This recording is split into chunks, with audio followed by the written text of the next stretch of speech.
All right, SensCentral standouts from a 5-2 win over the Montreal Canadiens. Pilsy, the floor is yours. I mean, you guys know where I'm going with this. I led into it, but this was an incredible game by Mark Kaslick. Like, to have the most draws on the team as a fourth line center is one thing, but to win 74% of those draws is another thing. And what I love, Ross, here is I feel like normally at the start of the year, DJ Smith recognized that Mark Kaslick was a good faceoff guy. So he'd be like, okay, it's a D zone draw here. This is an important one to win. Let's get Casty out there. Well, now he's putting him in positions in the O zone to win those draws. It resulted in 2 goals. And how do you like going 4 for 4 in the offensive zone for draws? So I thought Mark Kaslick was just phenomenal tonight. And he's someone that I think they need to keep in the lineup. And if he's this team's fourth line center for the next 4 or 5 years, I think I'd be pretty happy with that. I love everything about that analysis. I don't have much more to add except that when you start with the puck, you're able to get more pucks on net, especially how about the confidence in DJ Smith? And this almost confuses me, and it will lead into my central standout. My first, we're going to do 2, snap it around a little bit back and forth. But you mentioned it. Kaslick goes from being in the AHL to getting a ton of offensive zone draws. 2 of them end up in the back of the net. But the same goes for Derek Brassard, who's either a healthy scratch or seemingly getting opportunities to play in the top 6 or at least in offensive situations. And I thought he was excellent tonight, not only being able to do the most in his time. He had a point every 5 minutes of ice time tonight, only played 10 minutes and 4 seconds, 5-on-5, actually the least of any forward, Pilsy, and he's able to produce a goal and an assist. So I got to give credit to the man who will be properly celebrated for a great career that he's had. Tonight was game number 997 for Derek Brassard. So stick taps to him for that. An unbelievable game. It seems like he always steps up against the Montreal Canadiens. So great game for Derek Brassard. He's my first SensCentral standout. And us snapping it around like that just goes furthermore to the fact that Sens depth scoring came through tonight. So this is why Habs fans can say, and they do have a ton of injuries. They really do. They weren't beat by the Stutzels and the Kachucks tonight. They were beat by the Watsons, the Brassards, the Gauthiers, the Holdens. yeah, and the Catholics of this game. So absolutely love that. I'm going to keep it, and I'm going to go with Mads Søgaard. Nice, This guy's 3-0-1 this year in 4 games. No regulation losses. And frankly, we were boots on the ground. That was not his fault against the Chicago Blackhawks either. No. He very well could be 4-0 this year. Absolutely love. I was nervous for him coming into this game. You know why, right? He has not been good against Laval, especially in Laval. We saw him. I didn't want to mention it, but we saw him get lit up by Laval in the season opener, not this year, but last. He was unbelievably calm, and I knew from the first save he made, it was a glove save where he just grabbed it and pulled it in. I knew he was going to have his game. So love that because consistency's been the thing in the minors for him, but he really seems to have it figured out. And I'm fired up because if this guy pans out, you're looking at Ben Bishop 2.0, and that would be an enormous, no pun intended, thing for the Senators to have going forward.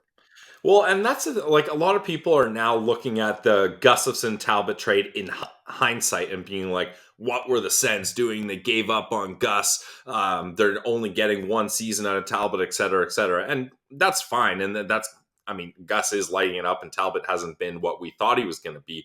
But the reason the Sens were able to do that is because they believed in Mads Søgaard. And that's what I mentioned to people is, yes, I think Philip Gustafsson could have had a chance to be a good goalie in Ottawa. It just might have taken a little more time than it's happening in Mini.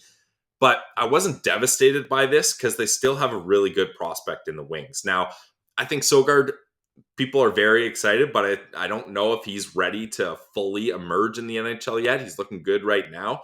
But would I be confident with him as the backup next season? I'm not quite sure. He's got a little bit more sample size to prove himself here. But Søgaard, a guy with that size that can move like he can and is so young, he's only going to get better. And I have a lot of faith in him in the future. So Mads Søgaard, and especially Ross, they're going to need him. The next games are back-to-back against Detroit. So you know he's going to play one of those, and they are crucial games. And he's going to be the number 2 guy maybe even more of a 1B guy coming up here, especially who knows what's going to happen with Talbot here. So Mads Søgaard may have a big role coming up throughout the rest of the season, and he's looked ready for the challenge so far. So I love seeing that. Our good friend Alex writes in, at what point can we say Mads Søgaard has officially arrived? Pilsy, where are you at with that? I kind of got into it there, but because, look, we can't fall into this trap. Philip Gustafsson at the end of last season. COVID year.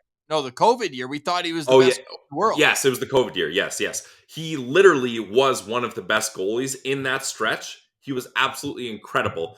And then he got a bigger opportunity next year in Ottawa, and he wasn't able to live up to it. So I'm not trying to rain on everyone's parade here, but I am just saying, let's not rush a young goalie to the NHL too soon, because I think development is very important for a goalie. And that was one of the issues with Philip Gustafsson, is he didn't have a proper development path.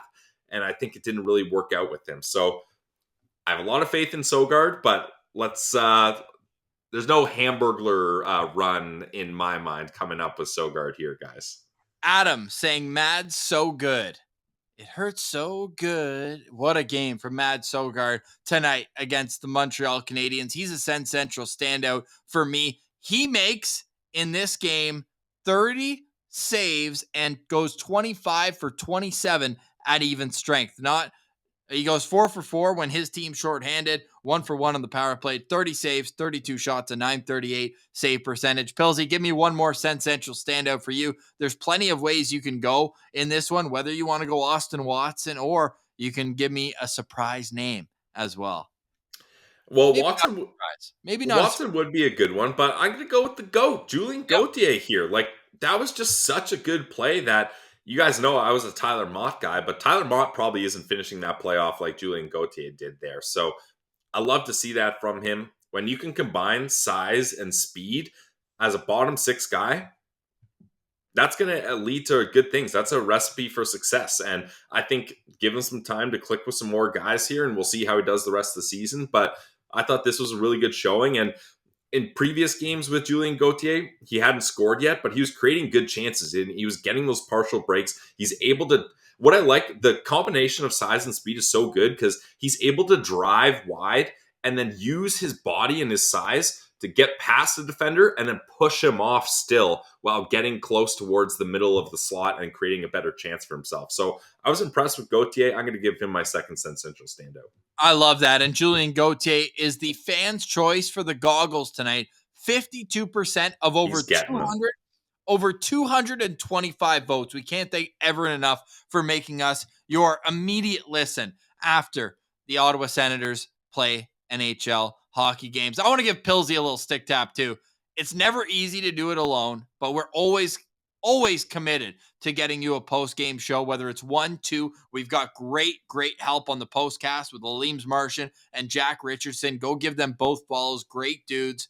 Really help us out. Pilsy, for a game to do alone, we've both done one postcast alone this year. Mine, the Sens scored 5 special teams goals and beat Detroit 6-3. And you got 0 goals total against Carolina. So stick taps for you for battling it out.